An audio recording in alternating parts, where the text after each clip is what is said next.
Vavaka fiambenana. Vavaka fiambenana. Arainao miala sinainy hatramin'ny zoma isaky ny amin'ny 7 ora sasany alina eto amin'ny pejy Andramboka Izaho Akira Radio. Vavaka fiambenana. Vavaka fiambenana. Apokalipsy 1:20 ny 5. Ary nahita aho fa indro ny tanàna masina dia Jerosalema vaovao nidina avy any an-danitra tamin'Andriamanitra, voaomana tahaka ny ambakarina efa miaingo ny ao amin'ny vadiny. Vavaka fiambenana. Vavaka fiambenana. Arainao miala sinainy hatramin'ny zoma isaky ny amin'ny 7 ora sasany alina eto amin'ny pejy Andramboka Izaho Akira Radio. Vavaka fiambenana. Vavaka fiambenana.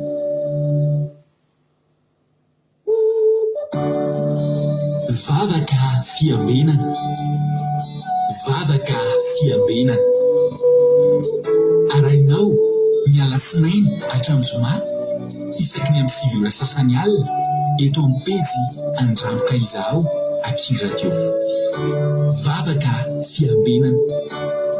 Vavaka fiambenana. Apokalipsy 1:20 ny 5. Ary nahita aho fa indro ny tanàna masina dia Jerosalema vaovao nidina avy any an-danitra tamin'Andriamanitra, voaomana tahaka ny ambakarina efa miaingo ny ao amin'ny vadiny. Vavaka fiambenana. Vavaka fiambenana. Arainao miala sinainy hatramin'ny zoma isaky ny amin'ny 7 ora sasany alina eto amin'ny pejy Andramboka Izaho Akira Radio. Vavaka fiambenana. Vavaka fiambenana.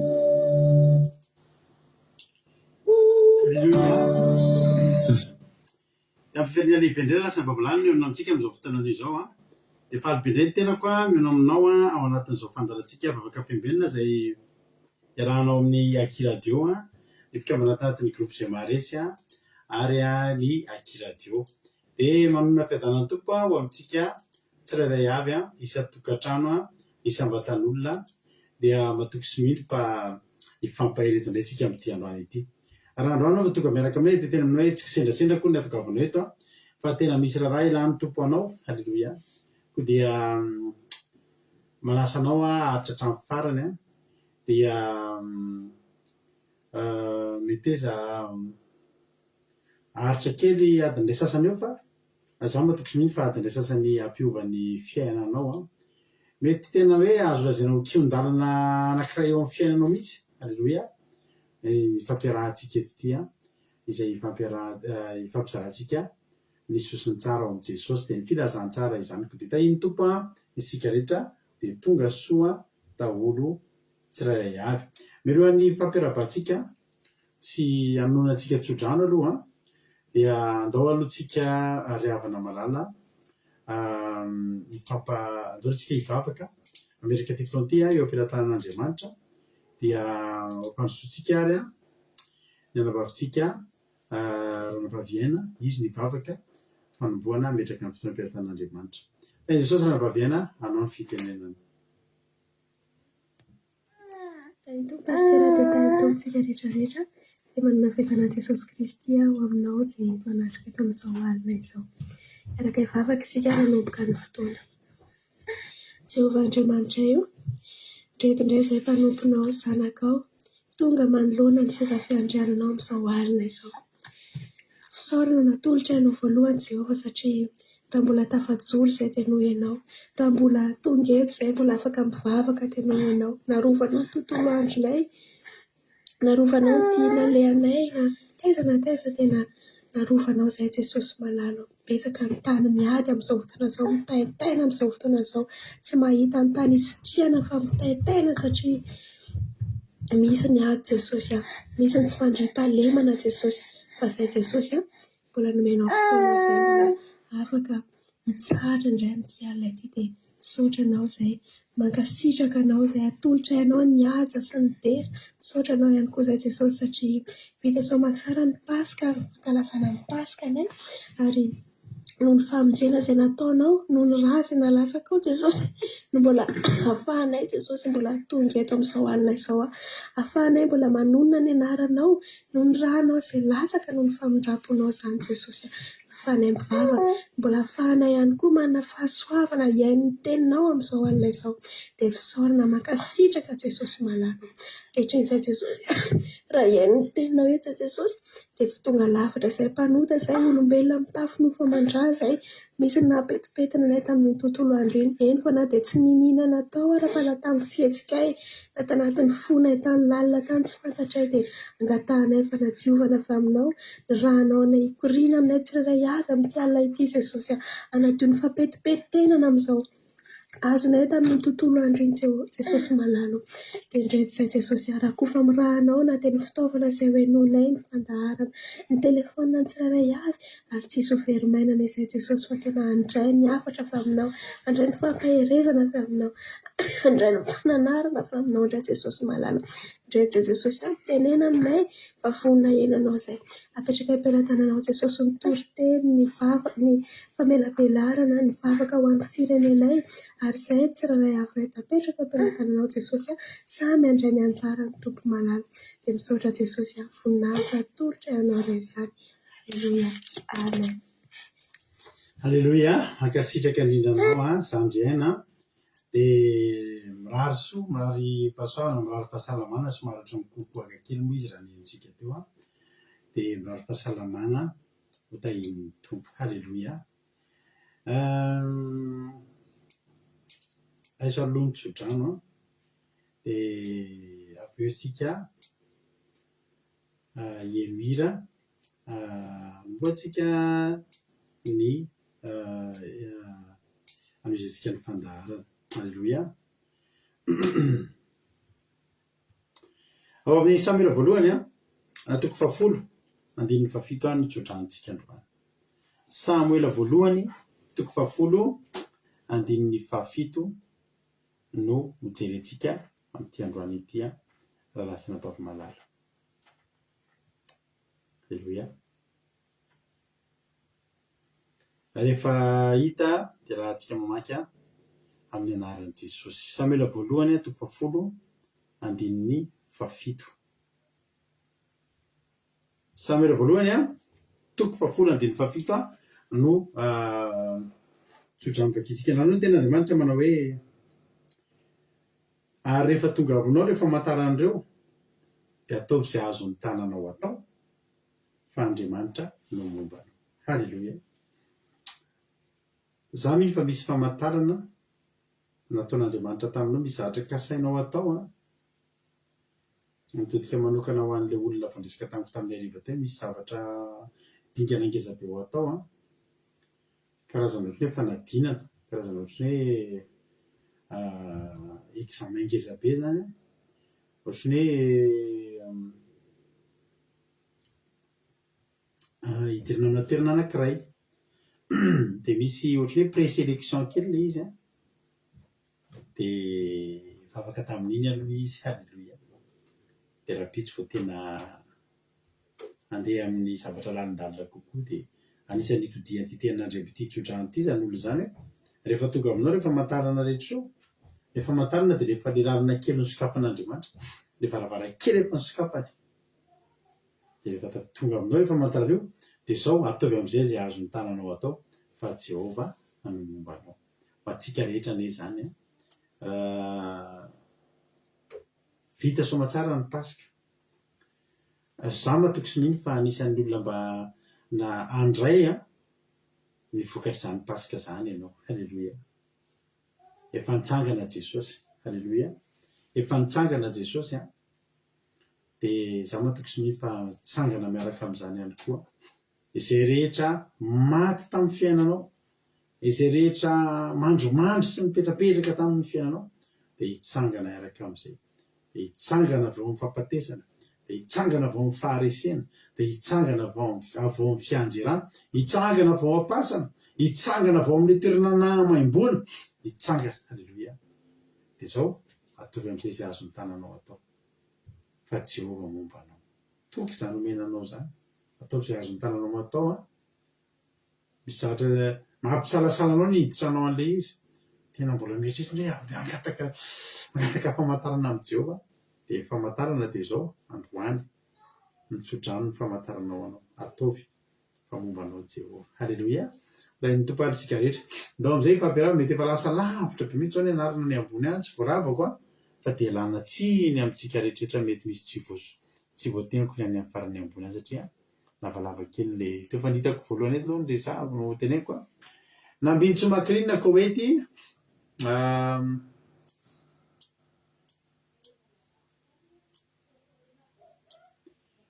nambintsy makrinina Koety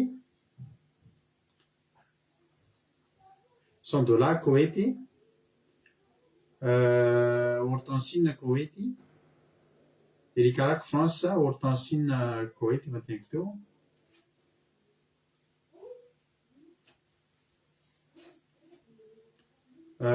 Rosemine efa tonga Soamatsara Omaly avy niatrika pasika taty tokantranonay isaorana azy nandeha lavitra be tahaka izany dia tahiny tompo tonga soa dia ao ihany koa Milisoa Beanjana Milisoa Arabia Saodita Kikiran'Andrianasoa Madagasikara Mirarandre Malala Allemagne Thierry Albenza France Kadaka Malala France Marie-Jo États-Unis Artisan de Madagasikara France Tojo Jesosy mandrakizay efa tonga Soamatsara kosa andro tojo androany niala taty Maly izy dia mbola nandalo kely tao amin'ny Jonatana dia efa tonga Soamatsara ny amin'ny toerana misy azy any Allemagne any raha tojo misaotra amin'ny zavatra rehetra misaotra amin'ny lalana lavitra be ny laninao sy ny carburant sy ny hery sy ny rehetrarehetra lahany taty za matoky sy mino anareo rehetra reny fa dia Jesosy hamaly fitia anareo.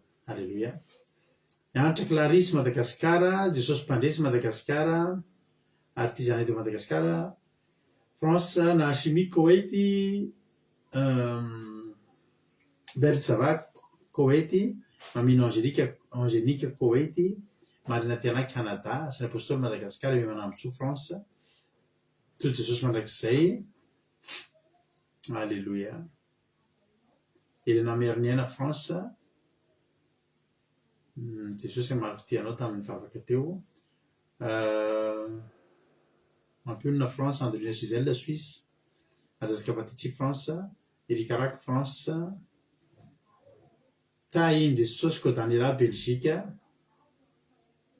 Novlitina France Ingudina Rodriguez Arabie Saoudite Azazaka Patitsi France efa andeniko teo. Itody Raonsoa ihany koa dia efa tonga Soamatsara ny amin'ny toerana misy azy mino Alléluia. Avy vahiny taty tokantranoko nay koa izy nanao pasika misaotra tody Jesosy hamaly fitia.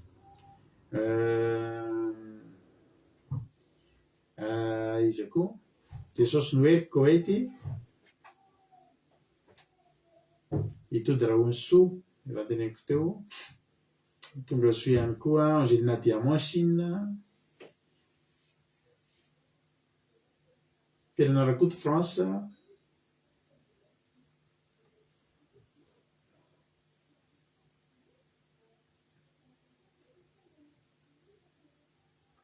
Jesosy Mpandresy Madagasikara efa teneniko teo. Na Chimie Koety na Saint Apostole Madagasikara Niana Mainsoa Italie. Halleluia. Tonga soa daholo tsika mianakavy. Inona ary no azontsika amezam-boninahitra an'Andriamanitra inona ary fitsinavavolombelona mba azonao ambara androany tsika nomezantsika voninahitra an'Andriamanitra inona ary no mba azonao ambara sy tenenina amin'ity androany ity. Ny any izoko avombelona aminareo dia tsotra ny nahavitan'ny pasika Soamatsara nandraisana famonjena nahavitan'ny fotoana rehetra dia isaoran'Andriamanitra satria ny événement ngezangeza ohatr'izay moa dia tsy mora foana ny manomana sy ny mikarakara azy fa noho ny fahasoavan'Andriamanitra sy ny heriny izay natapiny anay dia mba vita Soamatsara ny fankalazana ny pasika. Rendez-vous antsika manaraka amin'ny 1er juin ny Pentecosta tsika tsika moa dia izay ara-baiboly foana ny ataontsika fa ny pasika n'izao tontolo izao pasika ny salababim-bahoaka dia amin'ny lahado avy zao ny antsika tamin'ny lakamisy alina. Mbola anatin'ny andro firavoravoantsika zao, mbola anatin'ny voninandro ny Pasika. Amin'ny 1er juin ilay fahadimapolo, satria ny Pentecôste dia ilay fahadimapolo ny dikany, ilay 17 herinandro ny Paka taorianan'ny Pasika, dia amin'ny lahady 1er juin ny Pentecôstesika. Tonga dia amboary indray ny programme, alleluia, ho an'Andriamanitra ny voninahitra. Dia zay no ela zany zay no jeroko avolombelona ngeza be zay, ngeza be zany a. Dia ninomban'Andriamanitra, nanosoran'Andriamanitra ty tokantrano kely ity a, mba natao efitrano ambony aka natao amin'ny baiboly, ilay efitrano nitandrimana ny Pasika. Dia zay anjarinareo zao mahery inona nataon'Andriamanitra taminareo, inona ny zavatra nataon'Andriamanitra teo amin'ny fiainareo a. Andao hijoro avolombelontsika. Dia alefako nira dia aoriana nira amaky fitsona avolombelona vitsivitsy a, anaky 5 na 9 amin'ireo izay soratanareo ireo a ny tenako. Ka dia mino finaritra ary a, aleo hitentsika anareo efa nitsangana Jesosy, mifaly efa nitsangana Jesosy. Tainy Jesosy daholo.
velona ny mpamonjy, efa velona ny mpamonjy, efa velona ny mpamonjy zay maty ho azoana.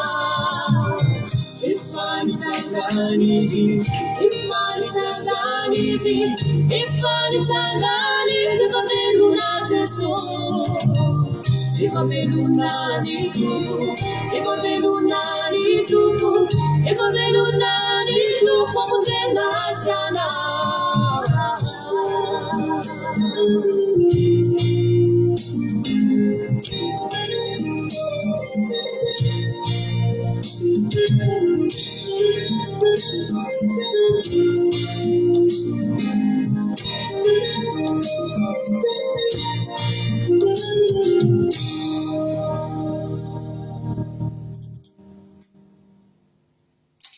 Halleluja, efa nitsangana Jesosy. Halleluja, efa nitsangana izy a, efa nitsangana izy ary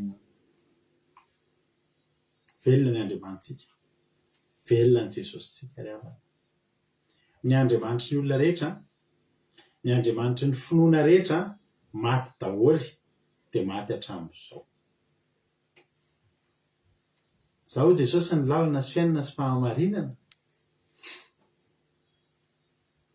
Ny azo fijaliany Jesosy a dia efa natsangana eo amin'ilay lalana misampana anankiroa dia nataony nitsangana eo amin'ilay lalana fahaverezana. Ibahana ny lalantsika mba tsy vily ihany fa ho any amin'ny fiainana mandrakizay. Halleluja. Raha tianao anontaniana ny lalana, aisakay ny lalana Jesosy. Reny olona rehetrarehetra manompo Andriamanitra efa maty ireny a, tsy mahita ny lalana alehany ireny. Satria nahoana? Efa nifatin'ilay Andriamanitra hitany eo sisa. Dia te hanontany ianao raha anontany lalana ianao hoe aisakay ny lalana Tompo karisa ary? Ny velona samy maty ny afaka maly anao. Ny Andriamanitra ny olona rehetra ireny sarisary vongan'ny olona rehetra ireny a, tsy azo ny anontaniana zany satria efa maty ireny. Fa ny Jesosy tsika velona mbola afaka hiteny aminao manao hoe izany lalana sy fahamarinana ary ny fiainana, ary tsy misy makany amin'iray afa-tsy amin'ny analako. Sambatritsika. Halleluja. Atao fahasambarana anao mihitsy zany hoe kristianina zany rehefa fa ny Andriamanitsika rehetra velona. Maty dia velona fa ny hafa maty dia maty. Halleluja. Tsara Jesosy. Zao isika maky fizarana vavolombelona, atomboka any amin'ny zokiam. Halleluja. Voninahitra n'Andriamanitra irery ihany fa mbola nahatratra izao fotoana izao. Sady lavalava mihitsy zany zokiam zany. Nahatratra izao fotoana izao no eny tombonandro hatramin'ny fianakaviana salama tsara sy ilay lozana aretina tato am-piasana hoe tena hoe narova ny Tompo e. Nisy masinina famafana trano dia simba ilay izy, nisy fila tapaka angamba tao, lasa dia nidorana ka setroka be eo amin'ilay prise namelomako azy dia vonoko aingana ilay ny courant dia kelikely avy eo noentin'ilay mpiasa iray tao amin'ny chambre ka andeha hamafana trano. Sokafa indray fa isaorana ny Tompo fa ohatran'ny raha niditra tampoka tao zany nefa tsisy programa kokory fa jereko apetana ilay izy dia isoroko aingana voninahitra ny Tompo fa narovana izay seka nahita loza be teo. Tsara Jesosy, mahafinaritra izany fiarovan'Andriamanitra zany a, raha nabaviana. Halleluja. Dia rehetra Jesosy hoy Erika fa mbola nomeny hery sy tombonandro izay menakavika sady narovana sy nalaminy avokoa ny asa aman-draharaha rehetra. Halleluja. Amen. Hoy ilay avilitina hoe zava-dehibe, zava-dehibe sidirako ary anomezako voninahitra ny Jesosy manakariva ny hitantanany sy ny nombany ny tontolo andro nay mianaka isan'andro. Ny famindrapony nalovany ny tao an-trano dia mbola narovany ka tonga soamatsara tao an-trano voary tamin'ny loza sy ny ratsy karazany misaotra Jesosy malala. Halleluja.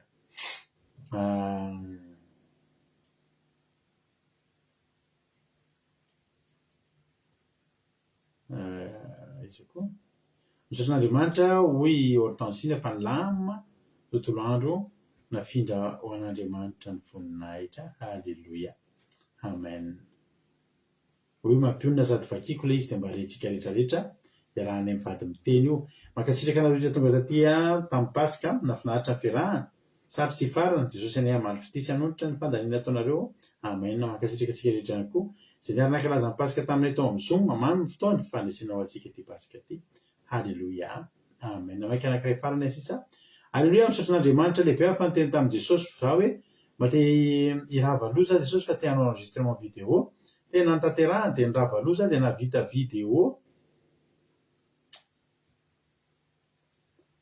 Aleloia, ny ariva ireny teny za hoe mba tsy ho ao ilay olona sato fa mba za ireny no ao an-trano dia rery tokoa tao toeram-piasako dia reny Jesosy fa namaly vavaka aleo misaotra azy koa fa dia lamina ny tontolo andro ilay mianaka tapahoana somatsara tato an-trano izay izay mianakavy kely voninahitra ho azy irery ihany.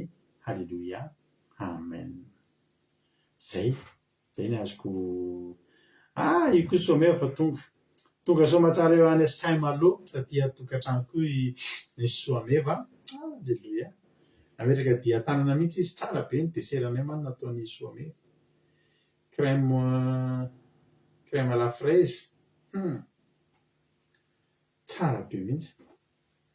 Mahay sakafo koa izy Soameva, afinaritra. Dia tonga soa dia tahiny Jesosy Soameva dia Jesosy hamaly fidianao tamin'ny fahatongavany. Isaorako an'Andriamanitra hoe Jonadaba mbola velonay somatsara, mbola afaka manaraka vavaka fiambenana izao dia ilaina Jesosy. Halleluia, amen. Zay ary no ela andoharisika hiditra amin'ny tenin'Andriamanitra. Misaotra rehetra ny joro vavolombelona dia Jesosy hamaly fidianareo. Ianao toro-tena avy hatrany ary tsika. Halleluia. Koa andao ho ampandrosotsika ny rahalahintsika Jonatana hitondra antsika ao anatin'ny tenin'Andriamanitra. Jesosy ary Jonatana hanao ny fitenenana. Mankasitraka pastora name fitenenana dia raisiko fahasoavana lehibe ho ana foana ry havana malala mizara ten'Andriamanitra amintsika tsiraray avy dia anomboka ny ten'Andriamanitra avy hatrany ary tsika izay tian'Andriamanitra ho zaraina antsika indray androany mety teny efa faharay matetika mety teny vao izay koa vao henao fa afatra avy amin'Andriamanitra mihitsy ny raisintsika eto androany izy no maniraka amin'ny mpanompo ny zaraten'Andriamanitra eto dia ho raisintsika izany fitaovana ihany raha hitondra izany teny izany dia ny tantara izay ho vakiantsika androany fampianarana izay tian'Andriamanitra ho raisintsika androany dia ao amin'ny nomeria 7:12 io no teny fampahirezantsika eto androany andraisantsika fampianarana. Fa aty am-piandohana raha ohatry ny hoe asiantsika titra kely izany ty toriteny androany ty, raha asiantsika ohatry ny hoe lohateny kely dia ny lohateny androany hoe militsika mpanompon'Andriamanitra matoky an'Andriamanitra hatramin'ny farany. Averika kely militsika mpanompon'Andriamanitra matoky an'Andriamanitra hatramin'ny farany. Dia mifanaraka amin'izay mihitsy ty toriteny ty ten'Andriamanitra amin'ny nomeria ty androany hoe matoky an'Andriamanitra. Tsika ry havana malala maha kristiana antsika dia toetra tokony hananantsika izany hoe fatokisana an'Andriamanitra izany. Toetra tsy tokony tsy saraka amintsika kristiana izany hoe matoky an'Andriamanitra, mino an'Andriamanitra, mino ny heriny, mino ny teny nampanantenainy, ireny teny fikasany ireny hoe ombanao zanako ianao, asany tanako ianao, mpanompoka ianao, tsy mba hariako. Reny teny ireny mila inontsika ireny ary mila iainantsika ireny. Tsy natao zarazaraina fotsiny reny teny ireny, tsy natao hoenona fotsiny fa natao iainantsika amin'ny fiainana andavanandro mihitsy reny teny zarain'Andriamanitra ireny. Dia donc hamaky ny ten'Andriamanitra avy hatrany sy anao entintsika hanamporofona izany hoe manahoana ny olona anankiray raha tena matoky an'Andriamanitra ka tsy miovaova, ary manahoana ny olona anankiray raha miovaova, raha maheno miteny fikasana nefa ny avy eo matahotra ihany, avy eo mivadika ihany. Dia izay no jerevantsika androany. Dia donc vakiantsika aloha ny nomeria 7:12 dia ny 9 ka hatramin'ny 13. Dia ny soramandry manao an'izao amin'ny anaran'i Jesosy ny amin'ny mpisafy tany. Amin'ny anaran'i Jesosy, ary Jehovah niteny tamin'i Mosesy ka nanao hoe manira lehilahy vitsivitsy hisafy ny tany Kanana izay omeko an'ny zanak'Israely. Dia lehilahy iray avy isan'ny mpirazanany no iranareo, ka izay samy lohan'ny fireneny avy. Ary Mosesy dia naniraka azy hiala any amin'ny hevitrim-parana araka ny didin'i Jehovah, ary samy lohan'ny fireneny zanak'Israely ireo lehilahy rehetra ireo. Amen. Eto Andriamanitra dia naniraka ny Mosesy aka lehilahy vao amin'ny tanàn'Israely, dia lehilahy ambony, lehilahy manana maha izy azy, lehilahy mpitarika. ho any amin'ny tany Kanana. Dia io tany Kanana io moa araka raha mivakintsika ny tantara dia io tany Kanana io izay efa nampanantenan'Andriamanitra ny zanak'Israely foana hoe andova an'izany tany Kanana izany ianareo. Dia io tany io dia tany tondratra no tsy tantely, tany misy fahasambarana, tany mahavokatra, tany mahafinaritra. Dia raha vakintsika tsara ilay ten'Andriamanitra teo dia hozy izy Andriamanitra manira hozy izy lehilahy vitsivitsy safon'ny tany Kanana izay omeko any zanak'Israely. Eto dia mbola nitsindrian'Andriamanitra tsara mihitsy fa hoe omeko ny zanak'Israely io tany Kanana io.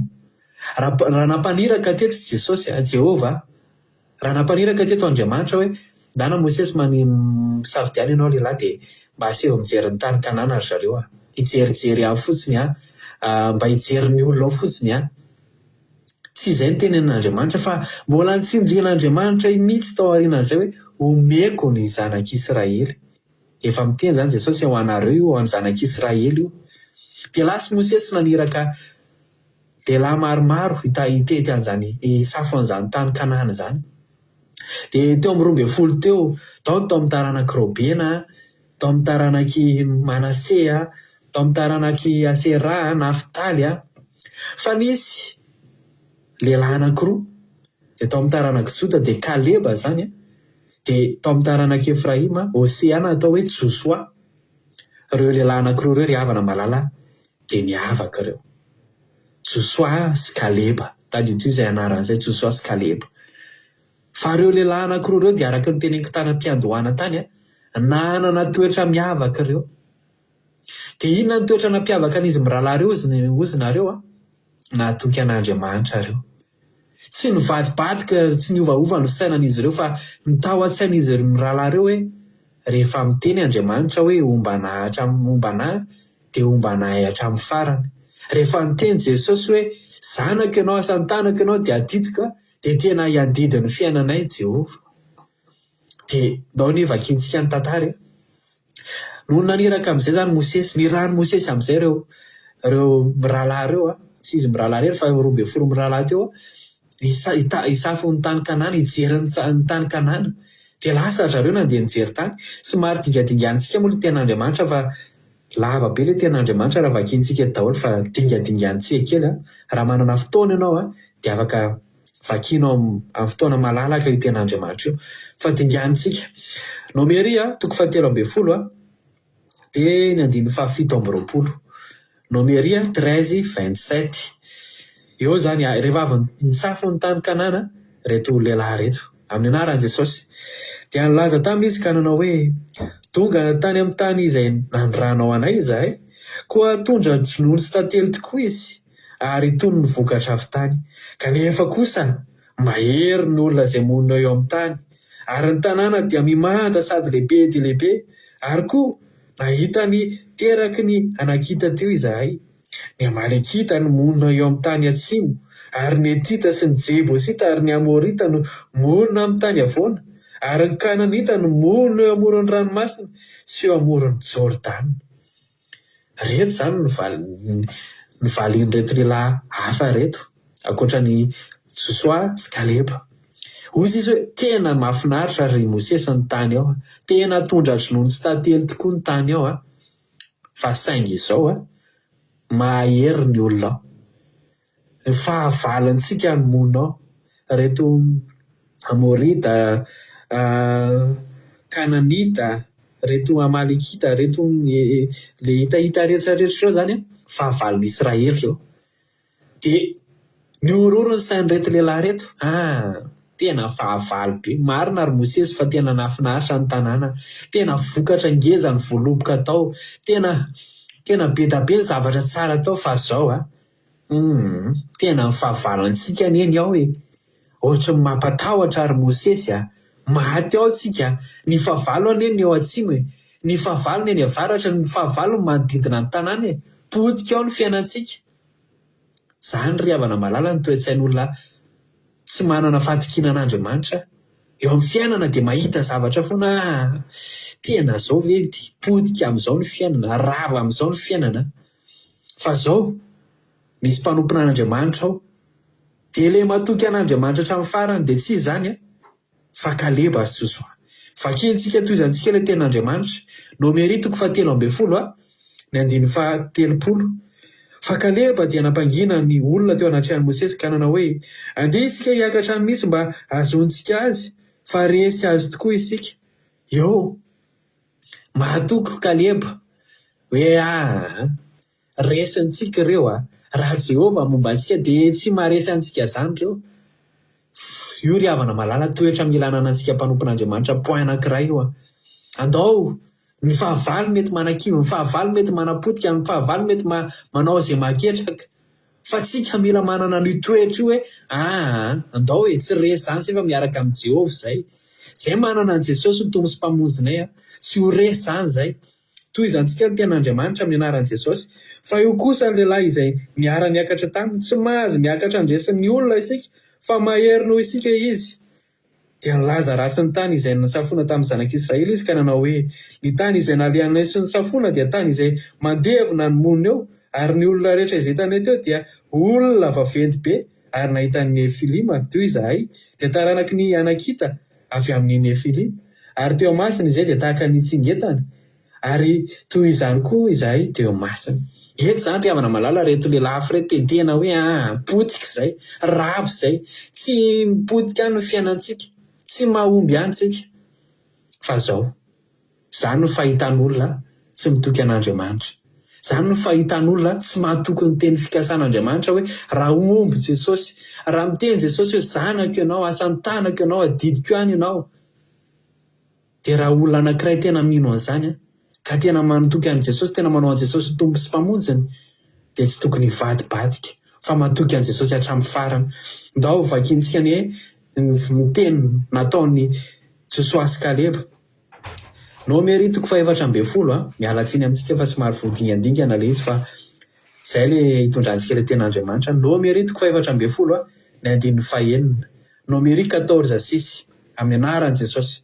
Ary Joshua zanaky Nona sy Kaleba zanaky Jefone izay samy safin'ny tany dia nandritra ny fitafiny ary ny teny tamin'ny fiangonana dia ny zanak'Israely rehetra izy roa lahy ka nanao hoe ny tany izay nalehanay ny safona dia tany tsara indrindra. Raha sitraky Jehova isika dia hitondra antsika ho amin'izany tany izany izy ka omeny antsika dia tany tondra zonony sately. Fa aza mihodina amin'ny Jehova ianareo ary aza matahotra ny tompo-tany fa hanina ho antsika ireo ny fiarovany efa niala taminy ary Jehova momba antsika koa aza matahotra azy ianareo. Zany ry havana malala ny finoana. Zany ry havana malala ny olona matoky an' Jehova. Sakafo anay io ny fahitany fahavalo anazy fampitehana eo amin'ny fiainany. Fahitany fahavalo azy tena hoe fandringanana eo amin'ny fiainany. Fa ny zanak'Andriamanitra, ny olona anankiray rehefa matoky an'Andriamanitra dia hozy izy hoe sakafo antsika ireo, hanina ho antsika ireo. Zany ny toetra tokony hanananao zany. Mandalo olana ianao, mandalo sedra ianao. Ny fahavalo mety miteny, ny olona tsy mino an'Andriamanitra mety miteny hoe hitondra any amin'ny figadrany ty olana izay mahazo anaty. Mitondra any amin'ny fahafatesana ty aretina izay mahazo aty. Mitondra any amin'ny fisarambadiny ty olana eto amin'ny tokantranoko ty. Fa ny olona matoky an' Jehova anandratra Jehova amin'ity adiko ty ho asandratra Jehova indray fijoroana avavolombelona indray no ariran'ity adiko ty tsy maintsy mivoaka mpandresy zany ny finoan'olona matoky an' Jehova. Dia andaony hojerevantsika ny afaran'ity tantara ity any amin'ny Joshua any. Joshua toko 7 andiny fa 7. Joshua 14:13 dia ny soramandry lony dia efa mahavalany hoe nahoana ny afaran'ny tantara. Ny nanombohan'i Joshua ny nizaran'ny tany ny anjarany Kaleba teboka roa dia tsy iza ry havana malala fa ny tany nizarana teto dia ny tany Kanana. Aleloia. Nandova ny tany izy mirahalahy 4 taona taty aoriana tonga tany amin'ilay tany Kanana ihany. Fa raha vakianao iteny io eo amin'ny nomerikatra ty amin'ity Joshua toko 7 ty dia ilay olona tsy nitoky tamin'i Jehova, ilay olona monimonina, ilay olona natahotra no ringan'Andriamanitra dia lavo dia tsy tonga tany amin'ny tany Kanana.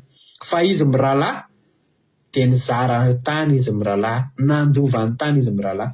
Vakiantsika Josoa 4:12 na 7:12 dia antsodrana azy Josoa ka nanao nomeny Hebrona holovany Kaleba zanak' Jefone. Izany no nandovany Hebrona holovany Kaleba zanak' Jefone Kenezita mandraka androany satria tanteraka tamin'ny fanaranan'i Jehovah Andriamanitry ny Israely izy. Amen. Nandovany tany Kanana Kaleba satria nitoky an'Andriamanitra hatramin'ny farany izy. Ianao androany misy tena Andriamanitra zarainy eto. Mampahery ny mpanompon'Andriamanitra eto. Ombanao Jesosy. Zaraina ny fampaherezana. Aza henona fotsiny reny. Reny teny voalaza ao tanatin'ny Baiboly reny aza vakiana fotsiny reny.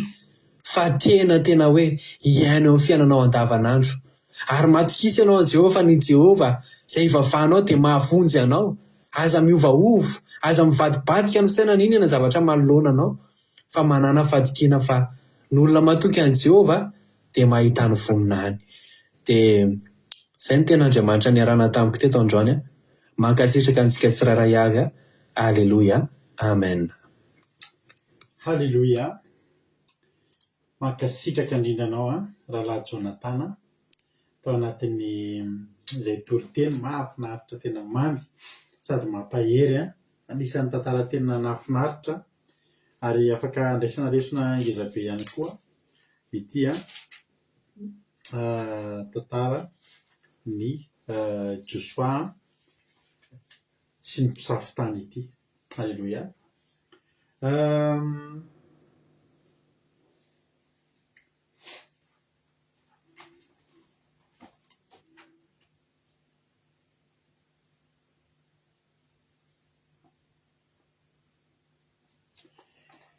Halleluia. Mankasitraka Jesosy hamaly fity mitombo ositra sy fahasoavana trano foana rahalahy Jonathan. Dia misaotra antsika rehetrarehetrany koa mampahery an'izy ireo ny mpitolitentsika fa mampahery an-dry zareo foana ny fampaherezana izay ataonareo. Mahafinaritra be ny tondran-drahalahy Jonathan ilay toriteny teo. Misy versera izay tadiaviko rehefa hitako izay dia manomboka ny famelabelazana antsika.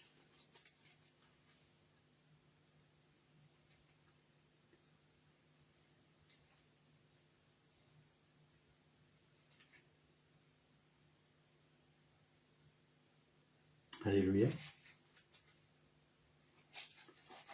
Hebreo 13:10. Misaotra indrindra rahalahy Jonathan dia maherezatra ny hatrany tsika rehetrarehetra. Ny Hebreo ny nomeritiko 13 dia miresaka ny amin'ny mpisafitany.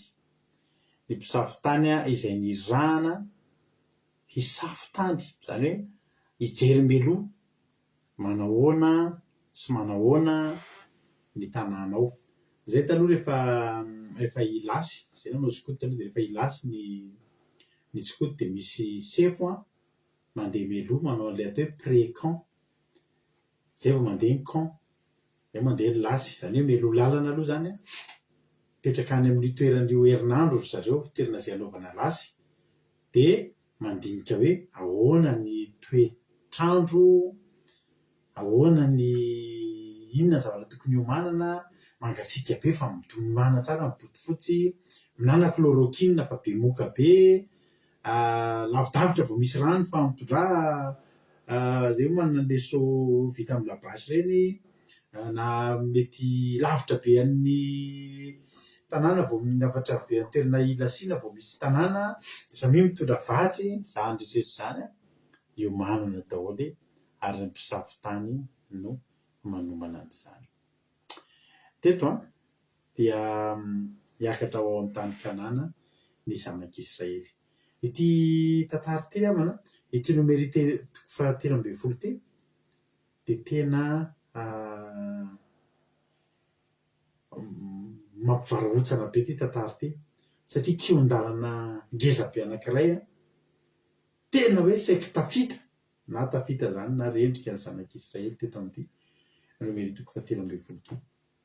Satria ho hazavaiko anao ny mahatonga ana ny tenin'izany. Nisy 12 ary misafidiana avy amin'ny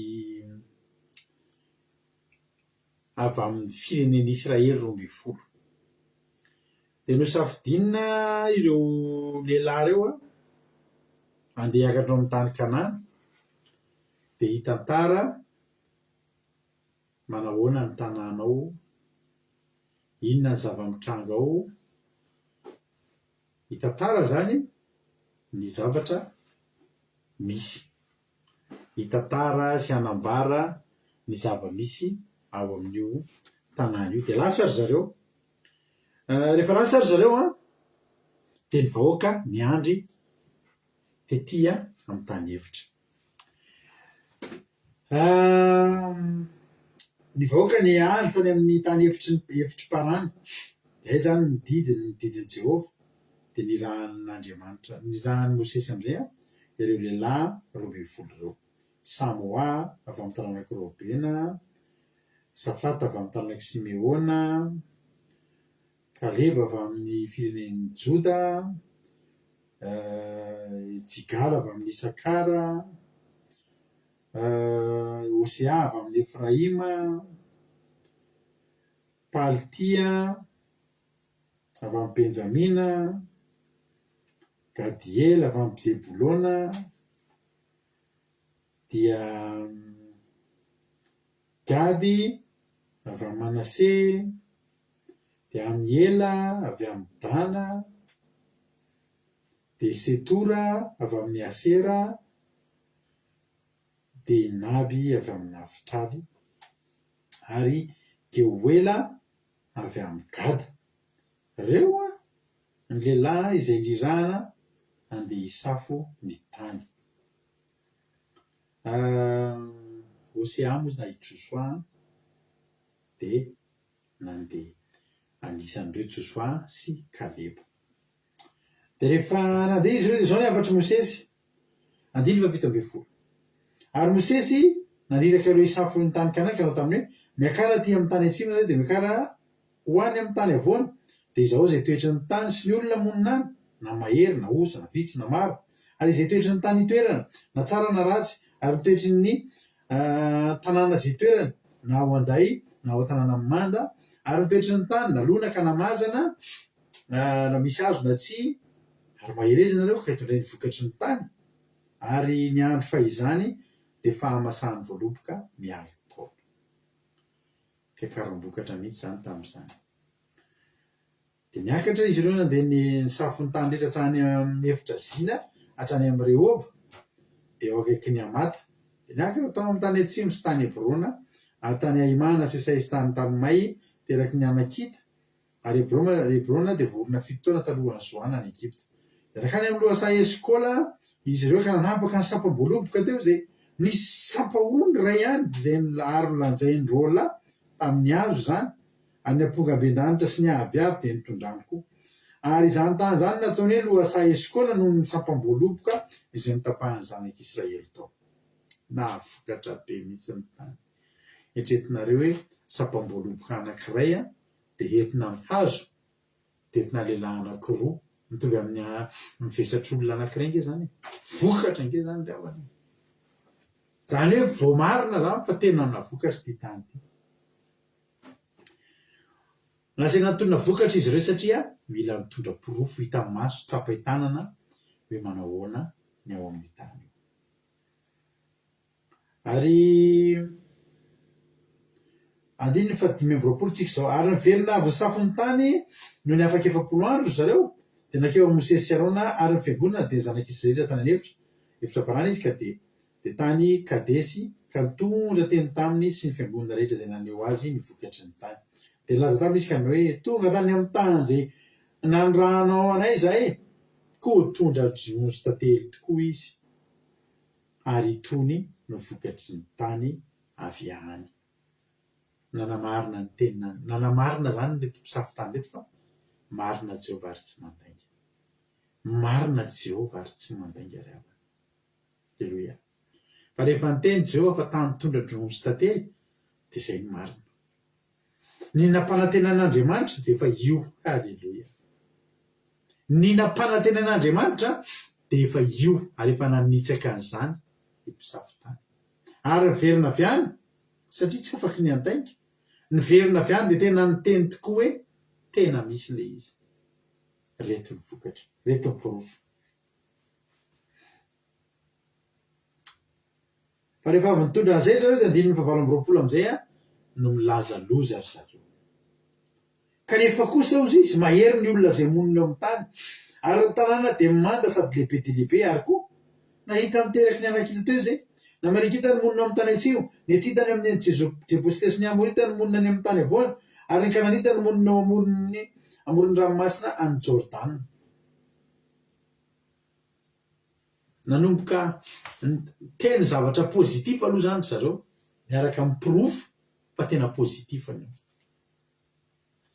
de avy eo am'izay a nanomboka ny teniny zavatra negatifa rehetrarehetra tenenindao aloha zany ny plus rehetrarehetra de manomboka ny teniny moins am'izay izy ny tenenindao zany zay tsara rehetrarehetra mitondra porofo ary fo ihany ny tantarany an'iny a fa nanomboka teo am'izay de niteny zavatra lafy ratsy ny taona lafy tsara ny kely ny nety miampy porofo mivaingana azo tsapain-tanana azo hoanina fa ny lafy ratsy am'izay ny tany sainy andininy fatelopolo fa kaleva de nampangina ny olona rehetra teo anatrehany mosesika amin'hoe andesika hiakatra mihitsy e halleloia andesika hiakatra mihitsy fa mba azahoantsika azy fa haresy azy tokoa tsika zany hoe tena amin'ny kaleba zany tsisy tokony hisalasalana tsony fa rehefa niteny Andriamanitra io le tany omeko anareo tondra drono sy tantely de efa tonga eo de ny ao an-tsain'ny kaleba de zao hoe tsy tonga fotsiny eto tsika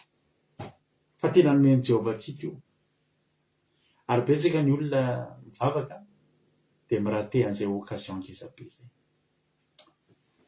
zarevana mba te hanoronareo androany mba tiako zanena aminareo ny fiainako ny fisainako indrindra hatramin'ny nanomboka ny vavahako sy natokiako an'Andriamanitra de zao amiko a za na oviana amin'ny andro rehetra de tsy tonga fotsiny eo amin'ny toerana anankiray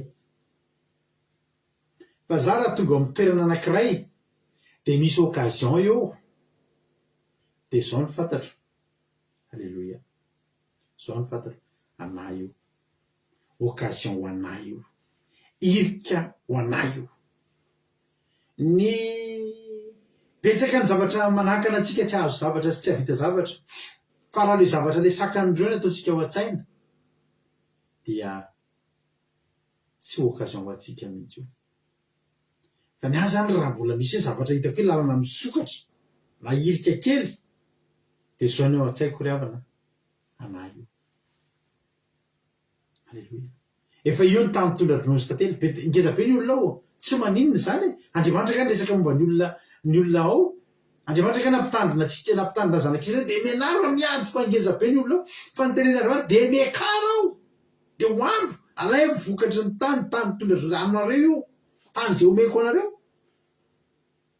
ka raha omeko anareo io ozy Jehovah na misy olona ngeta be areo de tsy manakana anaty anome anio anareo sa Andriamanitra tena mandana fa omeko anareo io fa nefa mila resinareo le olona ngezabe ao a tsy niteny an'izany Jehovah ho Jehovah de omeko anareo ny tany hoentiko any amin'ny tany hiditra ao amin'ny tany Kanana anareo de tany tondra drono sy tantely tsy niresaka momba andreo olona ngezabe reo mihitsy Andriamanitra raha resaka andreo Andriamanitra de efa nomeny vahaolana momba andreo a ny zanak'Israely fa amin'Andriamanitra ohatrany tsy misy ny tany de omeny ny zanak'Israely de point barre hoy fomba fiteny halleloia ny olona natakatra an'izay de olona roa ihany Kaleba sy Joshua halleloia ry havana malala nahoana isika no entin'Andriamanitra eo anoloan'ny occasion ngezabe de mandao an'izany tsy maka an'izany tena teneniko anao fa tena fatiantoka ao antsika izany fatiantoka ao antsika ny misalasala halleloia fatiantoka ao antsika ny misalasala amin'Andriamanitra firy zao leo okazon efa nyratenao io satria efa mba tonga eo ihany ianao fa rehefa tenanao tonga eo anao dia tena kely ny finoanao hoe za hoe dia vitan'io fa hoy Kaleba andao hiakatra avy efa-nomenantsika io e andiny fa raiky am'belo fa loha kosa ny lehilahy zay niara-niakatra taminy tsy mahazo miakatra andresin'ny olona isika fa mahery noho isika izy reo antony dia nanohatra an'Andriamanitra Andriamanitra ny teny hoe miakara reo ny teny hoe tsy mahazo miakatra isika fa inona ny antony mahery noho isika izy ary no miteny hoe mahery noho isika iza no miteny fa mahery noho isika izy fa zareo ihany no miteny mbola tsy nisy fifampitsapana hery koa teo ny angezany aloha tsy aloha koa miteny hoe ngeza noho isika izy fa ngamoantsika mieritreritra fa ngeza noho isika dia mahery noho isika ngahadinonao ny tantaran'ny Goliata sy Davida ngahadinonao ny tantaran'ireo zanak'Israely niaraka tamin'ny Gideona 300 lahy izay nandresy fahavalo be dia be ngahadinonao le tafiky Josafata niady tamina miaramila taka ny fasikeny an-dranomasina sy niady akory nefa nandresy ao amin'i Jehovah rery ianao mahita an'izany hoe misy ady dia ianao tsy miady nefa ianao mandresy ao amin'i Jehovah rery ny ahitanao an'izany ko inona no mahatonga atsika mieritreritra hoe mahery noho itsika reo raha Jehovah no momba atsika iza no atohatra atsika mahery ve mahery tahaka n'inona reo raha Jehovah no momba atsika inona ny avana izay ady tsy efa nilalovantsika ny rahantsika tamin'i Jehovah resy ve ianao androany mandraky tia ny androany resy ve ianao Isao impiry resy ianao tamin'ny adinao tena Isao anatin'ny taratasy dia ataovy ny lista dia hitarainao amin'i Jehovah rehefa aveo raha misy firy ny ady teo anoloanao dia impiry resy ianao fa za mily fa ianao mbola tonga eto alleloia mbola tsy resy ianao alleloia teny Lazaratsy andiny faharoa amby telopolo rehefa avy nytena zany izy hoe mahery noho itsika izy dia zao voalaza ny tena Andriamanitra dia ny Lazaratsy ny tany izay nisafony tamin'ny zanak'Israely ka na hoe ny tany izay nalehanay nisafona dia tany izay mandevona ny monina eo ary ny olona rehetra zay zanao dia olona vaventy be ary nahita ny Nefilima teo izay dia taranaky ny anakita avy amin'ny Nefilima ary teo masina hoe hitahaka ny tsingetana izay ary toy izany koa izay teo imasony Lazaratsy mba haninona mba azo sitraka amin'ny olona mba azo ny voty nisy fifidianana zany Josasy Kariba miteny andao hiakatra ny folo lahy miteny aza miakatra dia samy manao ny propagande izy roa lahy miteny andao fa nomeny Jehovah antsika io toy ny vokatry ny tany fa izy folo lahy miteny tsy mahazo miakatra any tsika fa tena ohatry zao ny angedan'ny olona tantaraina daholo amin'io andiny nomeny toko efatra amby folo ny nandava ny zanak'Israely tsy hiakatra fa ny amin'ny tany Kanana dia nanaratra ny feo ny fiangonana rehetra ka nitaraina sy nitomany mpamin'ny alina iny dia nymonomonina tamin'ny Mosesy sy Arona zanak'Israely rehetra ka hoy fiangonana rehetra taminy inaina isika mba maty tany amin'ny tany Egypta any na inaina isika mba maty taty amin'ity efitra ity nisy olona nyteny mihitsy ary teo andao hiverina any Egypta nefa ny Andriamanitra efa nisahirana nitondra andry zareo hiakatra eo amin'ny tany Kanana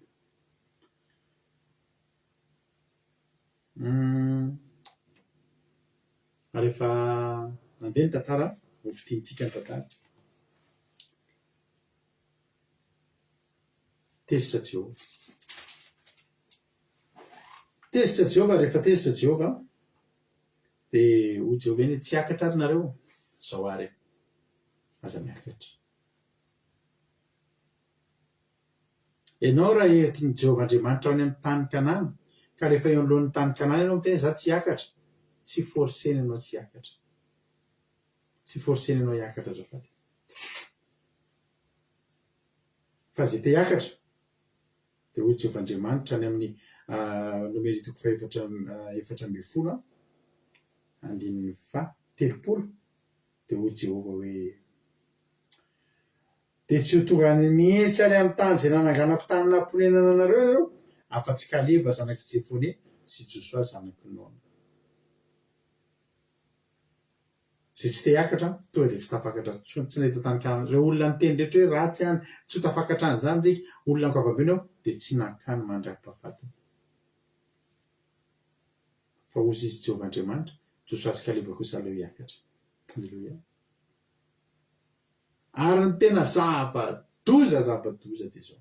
Zavakitsika kely ny nomero toko 7 andiny 17. Nomero toko 7 andiny 7 azafady. Nomeria toko 7 andiny 7. Ho Jehovah. Zao ary ozy izy talohan'izy dia niteny dikan'izany rehefa tsy hiakatra ao dia irenireny aty amin'ny tany efitra daholo nareo. Irenireny aty fotsiny sisinareo. Ary zao andiny 7 araky ny isany andro 7 zay nisafonareo ny tany ka ny andro reo solona taonareo no hitondrahanareo ny helokareo 7 taona dia fantarareo ny fahafoizako anareo. Ny tena marina ravana araka ny teniko taminao teo hoe kion-dalina ngezabe mihitsy teo amin'ny zanak'Israely teo amin'ny tantara zanak'Israely ity tantara fisafonana tany tao Kanana ity satria maninona tokony tsy nisy ny tany efitra, tokony tsy nandeha tany efitra 7 taona ny zanak'Israely fa tokony tonga dia tafakatra. Fa ny natonga ny zanak'Israely nandeha tany amin'ny tany efitra nandritra ny 7 taona dia nohon'ny Nomery toko 17 izay nandavany Nomery toko 7 izay nandavany izy ireo tsy hiakatra amin'ny tany Kanana. Toy izay Andriamanitra 7 andro napahitako anareo ny fahatsarana teny hosoloko taona ray amin'izay ny andro ray 7 taona mandana ary mankany any efitra fa izay ny tianareo. Tena hienjana izany. Tena hienjana. Mampanenina nge zany ry havana. Ny ampy 7 taona tany efitra le tany Kanana efa nanangasanga teo. Ity tantara ity koa dia azontsika oharina ry havana malala amin'izao asa fanompoana izay ataontsika izao. Ny mpisafitany dia tsy izy akory fa ny pastera, ny evangelistra, ny presbitera, ny bisopy, ny mopera, ny mpitondra fivavahana, ny mpitarika ny olona, ny atao hoe mpisafitany. Ny mpisafitany dia efa nentin'Andriamanitra niakatra teo amin'ny tany Kanana. Alleluia. Ary ny mpisafitany rehefa tonga eo dia nihinana ny vokatry ny tany. Nandeha nijery teny dia nihinana ny vokatry ny tany. Ary izay no nitarihan'ny pastera sy ny mpitarika amin'izay ny olona dia hijoroany vavolombelona. Inona ny fijoroana vavolombelona? Le voaloboka, le sampam-boaloboka be. Dia inona aby izy ireo? Le sampam-boaloboka sy ilay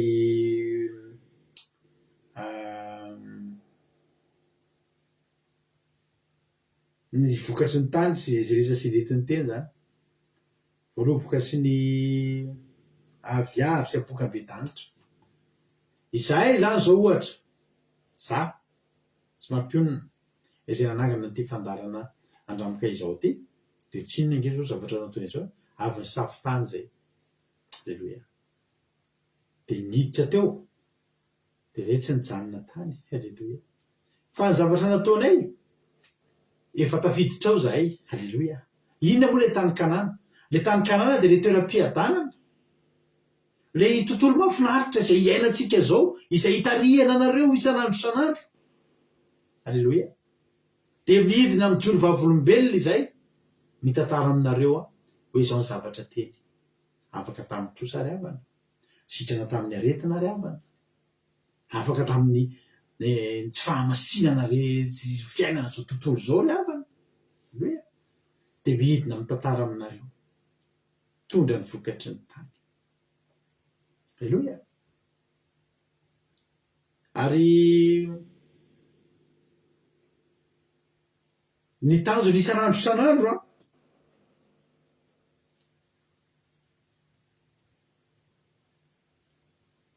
dia ny asan'ny mpanompon'Andriamanitra isan'andro dia mitantarany eo an-tany Kanana. Hoe mahafinaritra ry havana ny fiainanao amin'i Jesosy zany a. Tena tany-tondra drono sy tantely ry havana zany eo amin'ny fiainanao amin'i Jesosy zany a. Zay zao vao avy nankalaza Pasika fandresena mamy ange zany. Zany fiainanao amin'i Jesosy zany tena misy anarana fiangonana mihitsy hoe fiainanao amin'i Kristy tena hoe mahafinaritra. Dia tonga izay tondra anareo ary raha ny tena marina isika rehetrarehetra ireo saika mpisafotany daholo. Ny safotany aloha zay dia nidina ny tsorovavolombelona dia iny fa danomboka tafiditrinareo, danomboka nanandrana, andramoka izaho, danomboka nihinana an'ilay voaloboka, nihinana an'ilay ampongaben-danitra, nihinana an'ilay aviavy tao an-Kanana. Toy nareo ohatran'ny tsara izy zany. Hoy ranabaviliana azy hoe mba jerena zany zavatra iny zany tenen'ny rato zany satria zay sy ranabaviliana iny mantsy mampakalala taloha. Dia hitany foana ny mamana ka iny Sarolinina zao ny safotany. Ary telefonina andrina mihitsy nentin'ny safotany. Dia jerena ranabaviliana isakarivo ny Sarolinina eo manaraka fandarana. Dia hoy Lina mba inona reo mba jereko, inona ary zany tenen'ny rado ato zany. Dia nomboka nijery dia io Lina avy ny safotany zany a Kaleba ny Sarolinina dia io Josoa tonga ihany ko. Aleluia. Dia iny ihany koa fa ny safotany hitody Raolsoa dia tsy namelary fa nitantarainy nomeny an'ilay sampam-boaloboka sy aviavy sy ampongaben-danitra koa ihadrasika Apatitsy. Dia iny koa ihadrasika Apatitsy dia nitondra ny ravin-takalo, nitondra an'ilay voaloboka sy le dia iny koa i Marizô nijery tamin'ny 2020 tamin'ny Covid reny nijery fandarana natao mampionona. Dia iny fa nitondra le voaloboka sy le ampongaben-danitra sy le aviavy dia nomeny an'ry Anitra Clarisy. Nenana koa Anitra Clarisy. Niakatra koa Anitra Clarisy dia niverina nidina avany nitondra sampam-boaloboka indray ho an'ny aina maheno soa. Aleluia. Amen. Dia reny indray nitondra sampam-boaloboka sy aviavy sy ampongaben-danitra dia nomena ry kekeka, nomena ry miriaka, nomena ry mikiby rimika. Reny izy olona mifampitantarika ohatr' izany taona. Ianao zany zao miala eto a, tokony tsy angina ianao fa tokony hizara sampam-boaloboka sy aviavy sy ampongaben-danitra foana fa ambaraon'ny olona fa tsara aza tehirizina fotsiny tany Kanana antsika. Aza fenina, aza ariary fa tsy menatra amin'ny filazantsara tsika fa tsika afaka mijoro fa volombelona isan'androany fa tena tsara io. Aleluia. Fa ity ny tena zavatra somary saintsika kely. 12 lahy niakatra tany. 12 lahy. Fa ny 10 lahy nahita fa goavambe ny fahavalo. Inona moa ireo Kananita, ny Nefilima, ny Amalekita, ny Anakita, inona moa ireo ny akabetsahan'ireo a dia nididin'Andriamanitra. Aleluia. Rehefa niakatra teo zany ny mpisafotany dia misy mpisafotany a nahita hoe goavambe ireo. Ary rehefa za tena teteny antsika fa ny fivavahana tena tanteraka dia ny fivavahana ao anatin'ny fitandremana ny didin'Andriamanitra. Fa hididin'Andriamanitra ny Anakita sy ny Amalekita sy ny hita rehetra ozy Jonatany ho an'ny olona sasany tena mafy. Isika rehetrarehetra dia sy efa samy niatrika lehilahy goavambe raha hiditra amin'izao tany Kanana izao. Sa tsy marina zany? Inona avy ny Kananita goavambe natrehanao? Mekohatra nareo ny zokrozy minazo a fanafo be zany atao batisa sisa andeha hivavaka. Fa rehefa tonga ny dinidinika dia nampianarana baiboly dia hoy izy amin'izay rozy mina izy karana be volamena be mihitsy reny karana hoe tena volamena kavina be sy firavaka be volamena mihitsy ny rozimina io tonga to izy rozimina maninona tsara hoe rozoky tsy mahazo manao volamena tsony nefina mahakarana ny karana tsy volamena ny androzimina zany zao a le firavaka iny ny goavambe tao aminy ary seka tsy niakarany teo an-tany-kana ny azo alisany seka tsy niakarako teo de labiera io tena nakamana zany vavaka zany hoe de tsy sotro labiera tsy voakalina tsony ve zany ina ny kananita goavambe zao ny sasany aminareo zao ny ala-pataloha tena mafy taminareo tena hiala-pataloha vehivavy ala-pataloha tena hoe tsy possible zany ozy izy nareo aty andafo en plus goavambe a fa renyrehetrreny de le nanakana atsika nanakana ny saitsika reny tsy hoe namono reny tsy nikasika ny zanak'isy hoe mamono mihitsy fa ny zanak'isy reny tena tsy vita zany tsy tena tsy vita kosa aloha zany tsy hoe tsy hanao tiktok zany tsony raha larado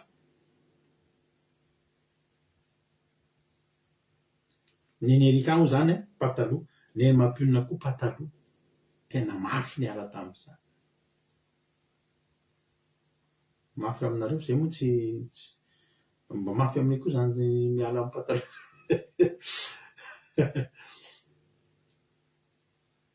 neny sasany tena tsinana le lava orina be intso fe le lava vava be intso dobla fotsy goavambe zany ozy ny olona zay hoe tena tiako akile fivavahanareo izy matsy amapy tena tiako tena mahakasika fo fa le tsinana kotleta kosa aloha tena tsy vitako hoe tsy vitako le tsinana kotleta zay zany ny azy ny filimany goavambe ho azy maro ary le mpisafotany a misy mpisafotany miverina avy andry de milaza ratsy an'le izy satria maninona tsy vitan'le izy misy olona angeravana fantany any hoe tsy fihinana ny kisoa fizy mpitondra fivavahana izy tena tia kotleta de aloany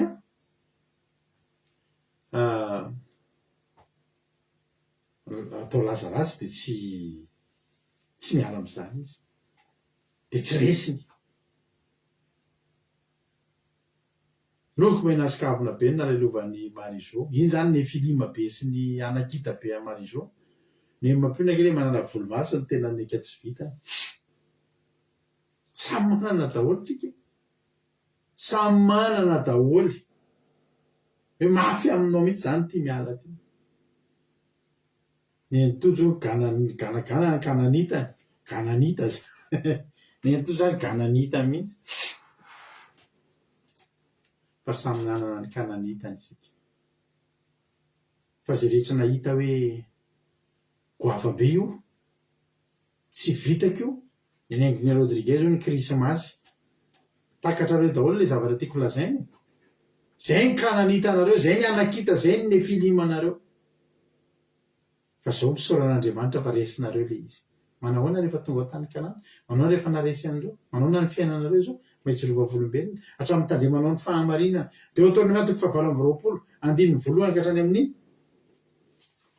aleluia de otaonao miatoko fa 20 mavakinao ny soan'izay ovalin'ny fanarahana Jehova ary ny loza zay anjozay miala aminy de vakiony de otaony miatoko fa 20 andininy voalohany hatramin'ny 7 de ho hitanao zany hoe ahoana ny endrik'izany tany kanana zany ny sondolano le tsy nanao kavina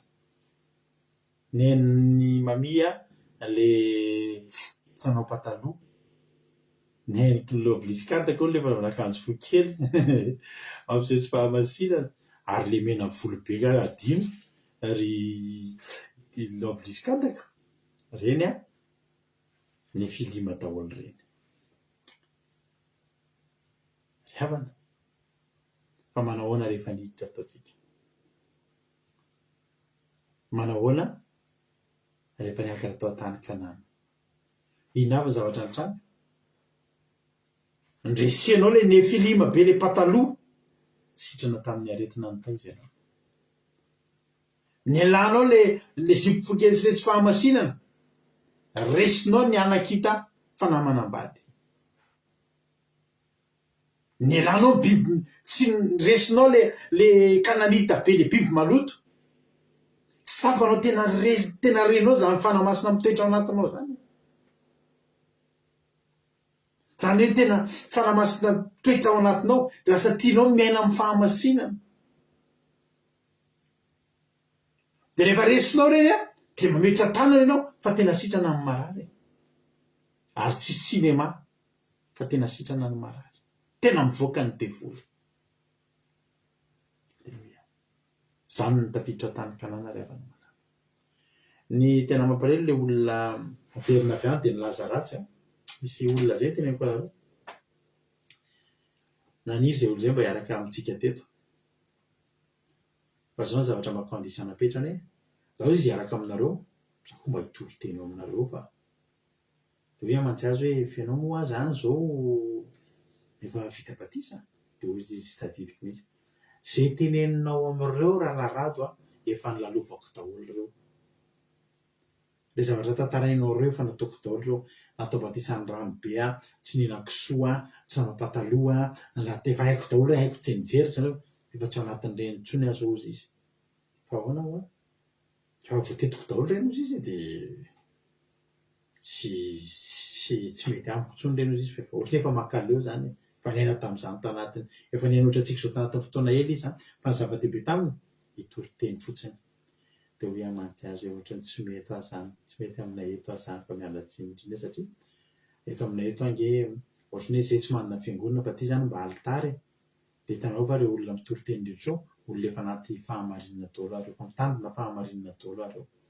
de tsy mety aminao ao mampindrana alitara anao na de alitara kely tsy de manahoana eto amin'ity en ligne kely tsy de makaiza fandarina kely indrindra eran-tany sy raha web radio kely indrindra eran-tany tsy de manahoana ity hoa fa tena tsy mety aminy de somary ohatry ny sorena tamiko rana bavy de ny zavatra nataony tena nokatra fandarina ohatry ny etsika zao izy tam'izany moa zany fa izy tsy nety niditra tsondy satria efa teo izy zao ny aly zany efa teo arkanana izy fa tsy izy ndray tsy nahitan'le voaloboka sy le ampongaben-danitra sy aviavy ny tena mampalahelo de zao ny olona rehetra zay tsy nety niakatra teo nefa teo de naverin'Andriamanitra nihodina tany amin'ny tany-hevitra efa taona voaingana kely naheno ela be mihitsy tsy hitako io olona io de taty aoriana voaingana kely vao tamin'ny herinandro ty naheno ndray zay indray vao nahita anazy de tena tonga saina fa tena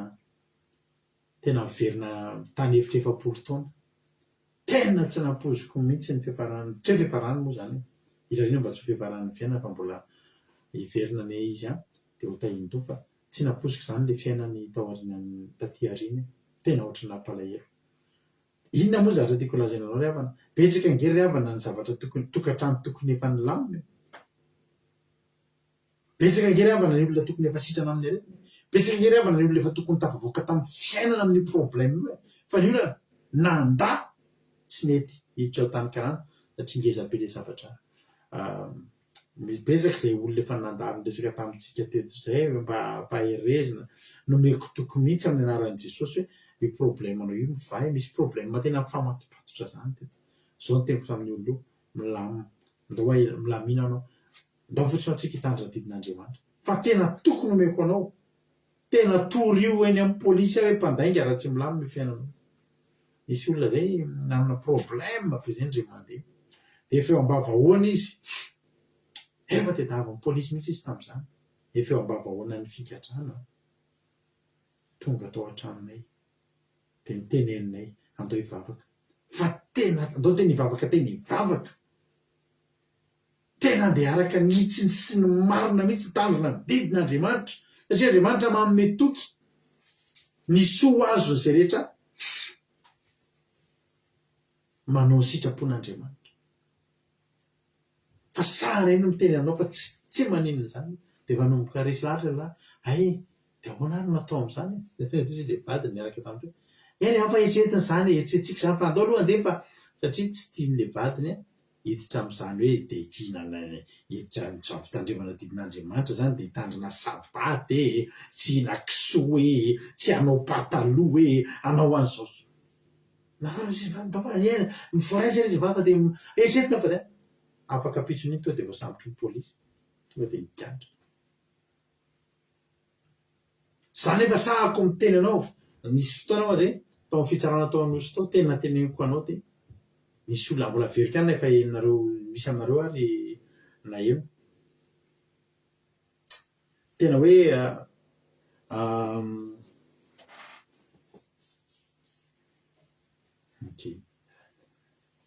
misy ny anto zany zay de zay zany l'olona tao am-piangonana nisy ndray taloha de sasy le olona ray zay zany izy olona mpefantatra be de mpanao politika sy olona mampony vavaka de izy nisy antso anao sy ny olona vavaka mandana ankera laza fa hoe misy olona ao amin'ny fitsarana ao anosy ao de tam'izany nisy tribunalina olona ambony bebe de milliardaire daholo mpanan-karemby daholo tao amin'ny fitsarana nisy voatorin'ny fanjakana problème be tena affaire tena avoleta be mihitsy zany tam'izany de nitana fa misy olona anankiray amin'ireo olona ireo mba nangetaheta fivavahana de sendra mba tsy tadidiny le olona zany hoe ity misy an'ity rahalahy ity atsona fa ohatry mivavaka izy ireo de io no natsony de io rahalahy io indray ny antsona ndao tsika sanao raha rado mba hiaraka ary anosy fa misy olona ohatr'izao tonga teo anosy izany hoe misy fitsarana zany ka lavabe mihitsy le fitsarana tontolo ny andro mihitsy satria affaire tena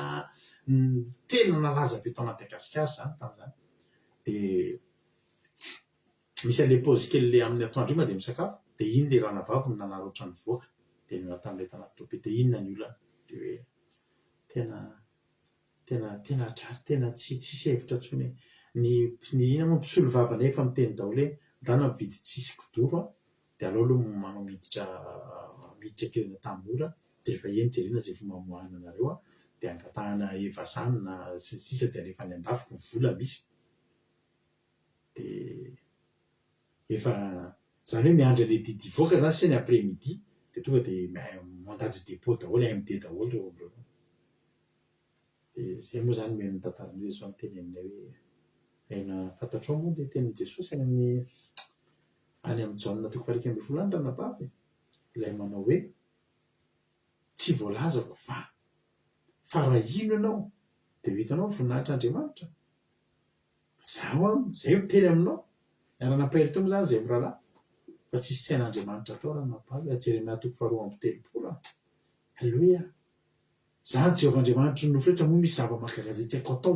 fa fantarina apetraka aminao satria efa maika amin'ny fotoana mandeha fotoana efa hiditra anareo zao vonona vena hoe tandrina didin'Andriamanitra tonga de vavaka tsika tonga de anao sitrapona tonga de vonina ao sisy eo zany tsisy fotoana mahetritra kely aloha meko herinandro nareo tsisy an'izany fitsarana efa ho avy tonga de ohatrany hoe fitondrana miaramila zany tantoy de fantany zao fotsiny teninay aminao ranabavy vitan'i Jesosy io fa zao vonina venao androany aza miteny aminay efa mivavaka samy efa mivavaka daholo tsika fa tena hivavaka tsika halleloia vonina venao tao anatin'ny fotoana fonina na zavazavana anazy ny zavatra tokony atao miala mena volo be anao reny no tonga de miala fa totsika tena alamasy tena man'Andriamanitra reo vonina tena vonina fa zany tsy te higary eny ary vavaka amin'izay zay mirahalahy henonao zany Jesosy dana amin'izay miditra dana miditra oresianao reo Nefilima sy Anakita sy Kananita goava be reo zany hoesorinao reny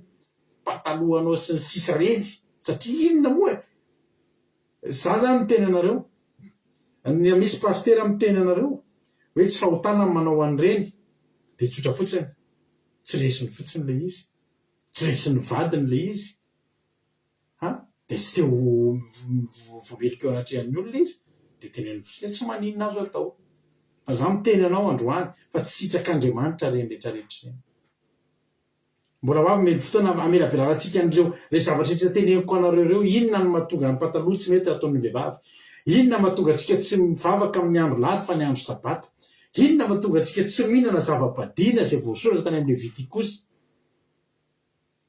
misy fanazavana tolika nefa amin'ny fotoana tsisy fa tsisy azany efa namasin'ny Jesosy fa nodioviny Jesosy zany daholo raisinao fotsiny isika reto ary olombelona lasa ny tanan'Andriamanitra nefa naika nampihemitra an' Jesosy hoe raha azo atao dia esory amiko ty kapoaka ity dia ny olona dia samy teny fa nanadio an'ireny kisoa sy crevette an'ireny ekarana Jesosy teo ambony hazo fijaliana tsotra fotsiny tian'le pastera le izy dia tsy tia ny alàna dia teneny hoe fa nitsofon'i Jesosy rano ny Cornelion ny tenenina sary napotra tamin'le lamba misy zorony efatra misy biby maloto biby madio hitan'ny Petera ary jereo tsara fa Petera tsy nihinana akory ihany ngefa tsy hoe nihinana akory fa atao anaty fahitana ihany eo ary fahazoanina ny kisoa tsy ry havana Andriamanitra tsy miverina amin'ny teniny izany fa raha ny teny Jehovah aza mihinana an'ireny mbola nalefan'i Jesosy tany koa ny fanahy maloto ny fanahy ratsy tao anatin'le lehilahy tao Gerasena tao Gadarena. Alleloia. Aza manao kavony nareo satria andevony no asiana kavona taloha hamantarana hoe ty olo ty dia mbola andevo sy tsy fahamasinana maro isan-karazany. Tombohana mihitsy ny sofon'ny olona sy ny orony hamantarana azy fa mbola andevo izy. Nijenika tsy fahamasinana rehetra fa tsy zany ihany. Tsy lahady hozy ny olona zay fa afaka lahady satria lahady ny tsanganan Jesosy lahady ny tsanganan Jesosy fa tsy lahady tsy ny teny mihitsy hoe dia vaovao amin'izay ary ny andro hitsanganao fa mahatsiarova ny andro sabata hoy ny tenin'Andriamanitra.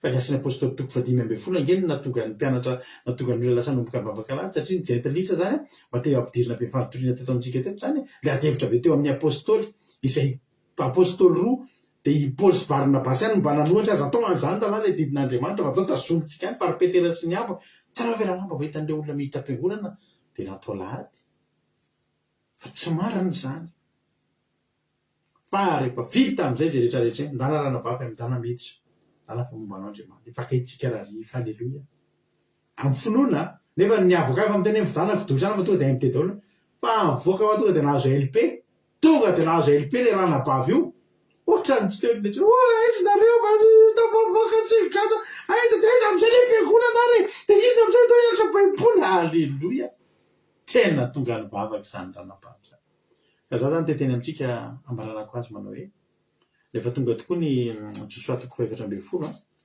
dia nizarany tany any amin'ny tany Kanana Josoa dia nomeny Kaleba izany hoe tena nahazo izy ary raha tonga dia tany tokony hizara 12 ny ena ny mpihinana ny ena ny dénominateur ny ena ny mpihirana raha gato tokony an'olona 12 zaraina olona roa man'ny lahy Hebrona sy ny tanàna rehetrarehetra tao Kanana satria izy roa lahy ihany no vonona hitarana betsaka aminareo ny olona tokony ho tafita tena tokony ho afaka amin'izay io problème fa tsy resinareo fotsiny le fakapanahy tsy resinareo tsy vonona hiady nareo amin'ireo zavatra zay fikiriny ny fotsika sy ny vatantsika sy ny saintsika amin'ity zao tontolo zao ty betsaka aminareo nefa tokony sitrana amin'ny aretana fa tsy manaiky hiakatra eo tany Kanana nareo betsaka aminareo tokony efa ilamy mitokantrano vitany fa tsy mety miakatra betsaka aminareo tokony efa ilamy mitroso io fa tsy mety miakatra nareo fa za te teny aminao andro zany zary teneniko anao zany mba andramo ka izaho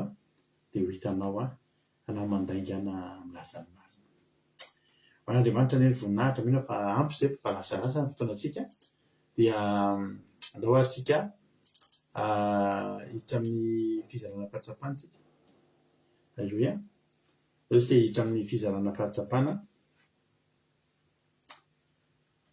ka raha ohatra misy aminareo maniry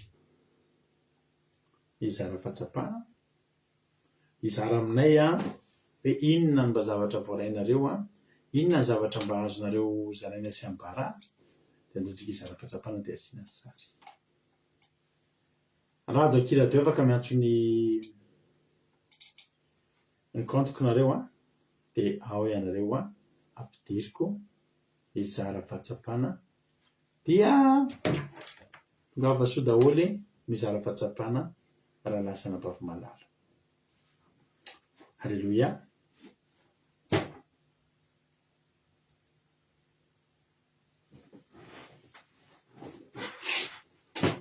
alleloia raha tsika piditra olona hizara fahatsapana naloha asiana sary alleloia tahin Jesosy ary ranavavy marina ty anahy inona ary ny azonao ambara anao ny fitenenana andraso aloha marina ty anahy andraso aloha azafady azafady ndreza mbola miteny aloha mbola tsy mety feo vetivety fotsiny rehefa miteny hoe eo dia eo amin'izay oka aloha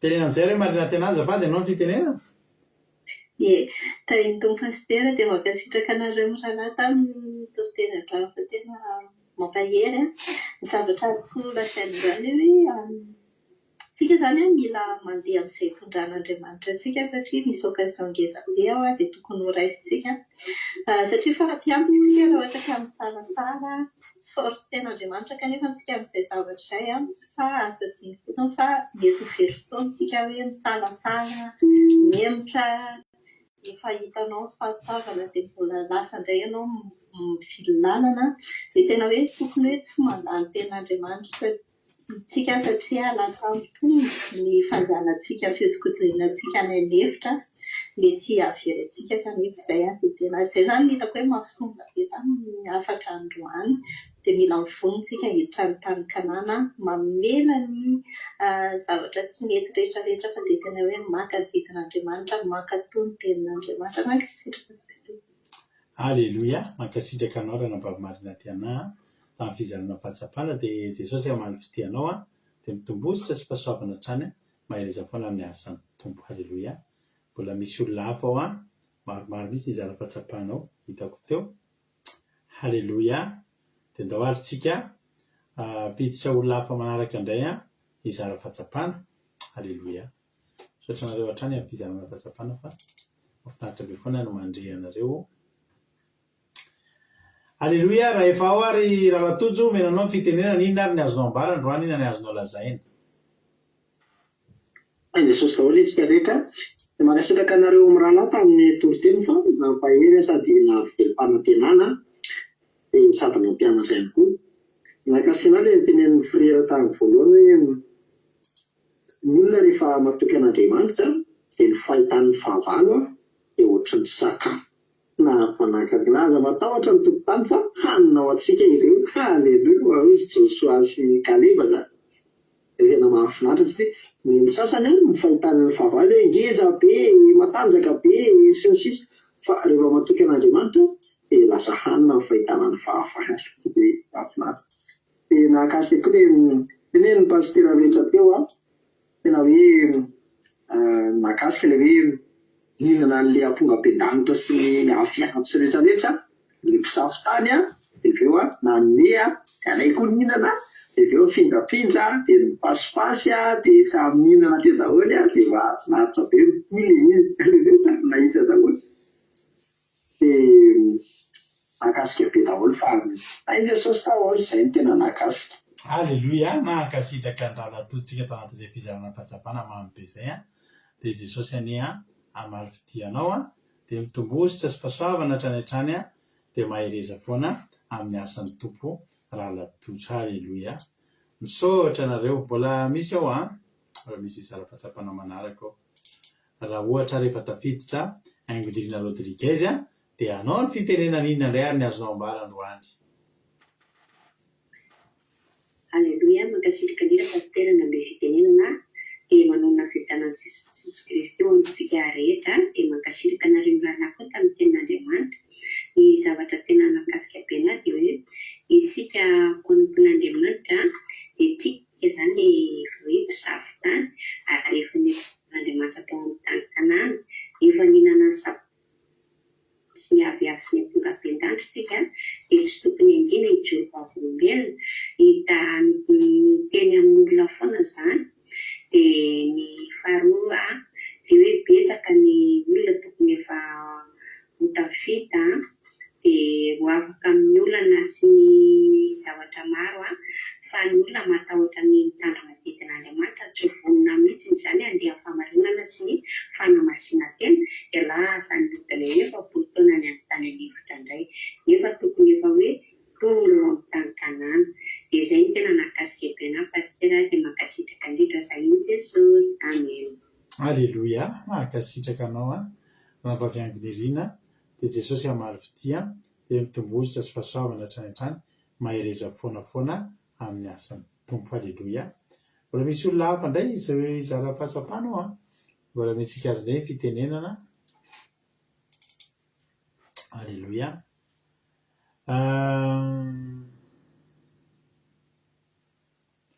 raha ohatra rehefa oarana bavy Junarda dia amenanao ny fitenenana. Inona ny azonao lazaina, inona ny azonao ambara?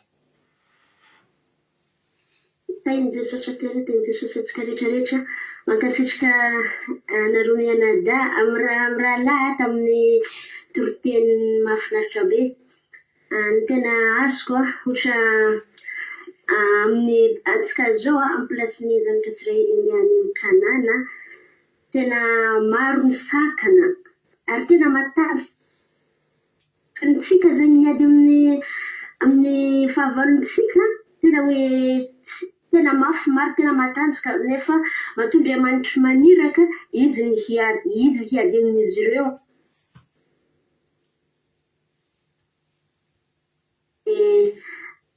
Tena zany mahtery andeha amin'ny tany Kanana satria didin'Andriamanitra maro ary misy mampiembotra olo, misy mahatonga olo tsy omby amin'ny tany Kanana.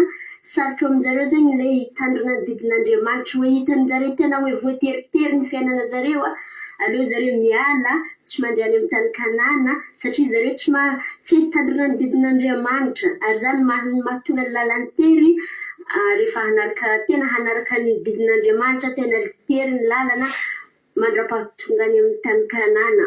Nefa Andriamanitra matoa Andriamanitra maniraka, tsy ny herintsika zany hiady aminazy fa herin'Andriamanitra, izy no mitarika antsika, izy koa no homba antsika, dia tsy tokony hatahotro zany antsika, tokony hitoky amin'Andriamanitra mandra-pahatongavantsika any amin'ny tany Kanana. Dia mankasitraka anareo dia tainy Jesosy. Alleluia, mankasitraka anao lanabavy Junarda tao anatin'izay fizarana fahatsapana mamy be zay koa. Dia Jesosy hamaly fity anao dia mitombo ositra sy fahasoavana hatrany hatrany. Maheleza foana amin'ny asan'ny tompo. Halleluia. Andondrantsika piditra olona hafa manaraka indray ary. Halleluia.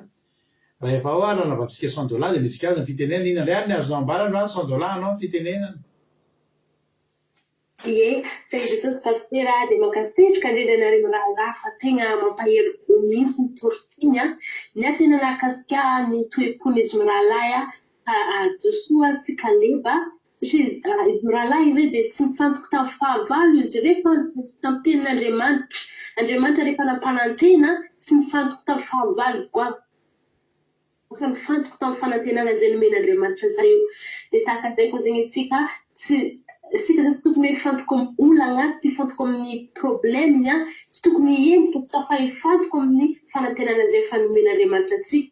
Fa tempo antsika raha miemboka isika, fa raha mandroso foana isika dia tsy mety tonga amin'ny tany Kanana, dia tsy mety ho tonga izany hoe valim-bavaka.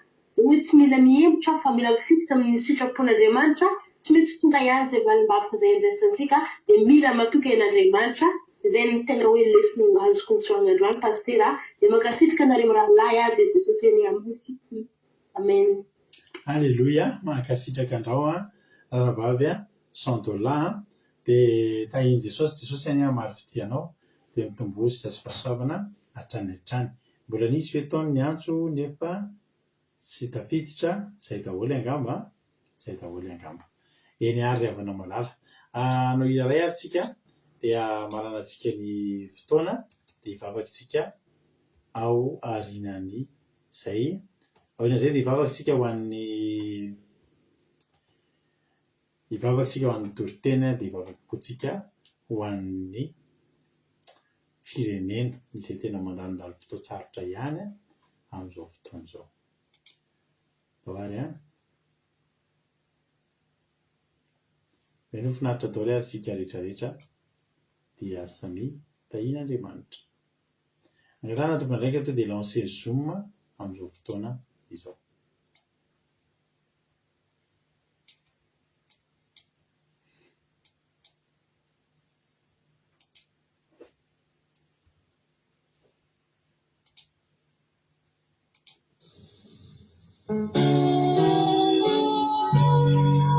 Fa ilozana daholo dia rehetra sitraka Andriamanitra fa tsy mahasoa antsika.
eny jesosy malalo isaorana ianao indray ny fotoanandroany misaotranao zay jesosy raha zay nampahirezinao indray tamin'ny alana ny teninao avy amin'ny fanahinao masina misaotranao fa naveranao tokoa zay jesosy anahandrana an'izany vokatry ny tany kanana dia efa iainanay sany nge jesosy zany tany kanana zany amin'izao fiarahanay aminao zao fa dia tena hoe anananay ny fitsarana anananay ny fiadanana araka ny tenin'ny Davida hoe mampandry anay amin'ny ay maitso tokoa ianao ary ianao ny mpiandry anay Jehovahandriamanitra tsy hanan-java-mahory zay misaotrany amin'ny zavatra rehetra misaotrany amin'ny teninao misaotrany amin'ny reto mpanomponao zay tonga ny araka taminay teto androany da io zany teny zany mba hataka ny vozana papy amin'ny tany mamivokatra amin'ny tany lonaka dia amoa avy zato eny aty anatinay tsirairay avy ary tonga aloha rano iboboky amandrakizay ho fiainana mandrakizay ka ho tsaroana foana anaroviana tsy azony dia volotsaingoana na dia litera ray tao anatin'izay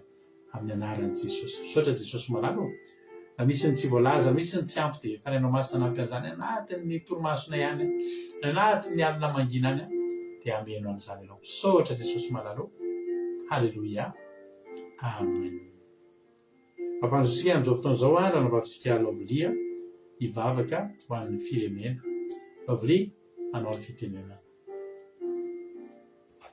Aleluia, mankasitraka indrindra pastera name fitenenana dia mbola hiara-mivavaka aritsika ho an'ny firenena. Ry Jehovah rainay tsara sady masina izay any an-danitra, mbola faly misaotra anao indray izay Jesosy malalany amin'ny alalan'izany teny nomenao anay teto izany. Tena hoe tsy diso anjara izay fa nahery tokoa izay ary voakasika amin'izany teny nomenao ny mpanomponao izany Jesosy malalo. Eny tena hoe ny zava-misy eo amin'ny fiainanay Jesosy dia tena hoe fianarana isan'andro isan'andro ary mianatra avy aminao foana izay amin'ny alalan'ny teninao azahoanay lalana tsara Jesosy andehananay ny amin'ny tany tanàna satria ianao dia mampianatra anay ny fahamarinana foana dia ampanentenanao anay izany tany tanàna izany. Eny Jesosy malala ity fandarana andramoka izao ity Jesosy dia tena kiodalana eo amin'ny fiainanay satria dia hainonay teny mamy avy aminao foana isan'andro isan'andro Jesosy ary indrindrandrindra pastera mivady izay tena hoe anomponao ary safitany ihany koa irahanao izy ireo Jesosy malala na andrenisanay ny teninao ary izahay izao Jesosy malala dia anisany sy izay rehetrarehetra izay efa mpisafitany tory ny teninao etra dia tena efa nividinao satria izahay Jesosy tena hoe betsaka ny ratsy ny lalovanay dia mitarianao amin'ny lalana izay Jesosy mba nakanisanay tena ny tany Kanana dia tena isaoranay anao mandrakarivo izany Jesosy dia ataovy ho takatra ihany isan'andro isan'andro ny toetra ny Josoa mba ho anananay tokoa Jesosy ny toetra nananany Josoa sy Kaleba Jesosy dia ny fananana fatoriananao dia mba ho tahaka an'izany ihany koa izay mba ho mpandresy mandrakarivo ao aminao Jesosy malalo ary atoky anao hatramin'ny farany tsy salasala izay fa tena hoe ananki-po aminao tanteraka dia apetraka eo am-pelantananao Jesosy ny firenenay ankehitriny izay hoe tena betsaka dia betsaka tokoa Jesosy ny zava-misy eo amin'io firenenanay io mampalahelo ny vahoaka malagasy izay tena hoe mihamahatra mandrakarivo ny fahafatesana etsy an-dany miaratsy ny vahoaka malagasy ny firenena ny mpitondra firenena tena hoe mampalahelo Jesosy malalo vory ao daholo ny karazana retina tena hoe hiasan'ny satana Jesosy malala satria tsy mety mandeha manaraka an'ilay tanàna izay efa hoe atoronao isan'andro isan'andro ka dia kasio Jesosy malala ny fon'ireo malagasy ireo Jesosy mba ahitan'izany tany Kanana izany ihany koa tahaka ny nampahitanao anay tahaka ny nandresanay ny teninao teto dia mba vonona hitady anao vonona ny androso amin'ilay lalana izay efa nisafidianao Jesosy malalo dia tena mba fitateraka an'ireo zava-dratsy ny ity izao tontolo izao ity Jesosy malala fa tena tianao ihany koa mba ho voavonjy ireo malagasy ireo Jesosy mamy ny tany Kanana tena hoe sambatra izay miaina an'izany tany Kanana izany satria efa navotanao izay nampahafantarinao ny didinao izay ary aoka mba hafantatra sy hatsapan'izany didinao izany ihany koa ireo malagasy ireo dia mba tena atoky tanteraka aminao Jesosy fa miaraka aminao dia mandresy foana ary ombanao mandrakariva Jesosy malalo dia tena hiavaka mandrakariva tahaka ny toetra nananany Kaleba sy Josoa Jesosy ny toetran'ireo malagasy ireo dia tena tsy hemitra tsony fa hanaraka anao hitandrina ny fahamarinana hitandrina ny zava-dratsy rehetra izay tena hoe mbola hifikiran'ireo malagasy ireo Jesosy malalo dia tena hankatohan'izany didinao izany amin'ny fitandremana ny didinao maro isan-karazany Jesosy hialana amin'ny fahotana dia tena hanaraka an'izany lalatsara avy aminao izany ho any amin'ilay tany Kanana dia misaotra ray malalo dia voninahitra ao anao rehetra ihany hatramin'ny tany ndraika ho mandrakizay. Aleluia, amen. Alléluia, mankasitraka indrindranao raha navavy Lovlia tao anaty izay vavaka mamy be matsiro izay noentinao tamin'ity androany ity. Jesosy manakay fahasoavana marafitianao mitombosa sy fahasoavana hatrany mahereza foana amin'ny asan'ny tompo dia misaotra betsaka ihany koa ny raharaha Jonathan tamin'ny toriteny mamy be dia toraka izany koa Jesosy marafitianao dia misaotra ny ranabaviana koa tamin'ny vavaka matsiro nanomboana amin'ny fotoana mamy be ihany koa dia Jesosy marafitianao dia misaotra nareo rehetra izay nizara fahatsapana Jesosy marafity mitomboso fahasoavana sositra hatrany dia tsy adino misaotra nareo rehetra izay tonga niaraka taminay teto raha mbola tsy tonga ny rao alanitra Jesosy ka tahiny tovenana soamatsara tsika dia eo netintsika rapitso amin'ny sivy sasany alina manaraka tonga izay dia afaka mihaino ny Aki radio nareo afaka mihaino ny Aki radio nareo izay hitanareo azonareo enoana amin'ny Aki radio point radio 1 afahanao mihaino torotensaky ny adiny telo amin'ny 9:07 maraina amin'ny 9:07 alina samita ny tompo daholo maherezitsika rehetra. Amen.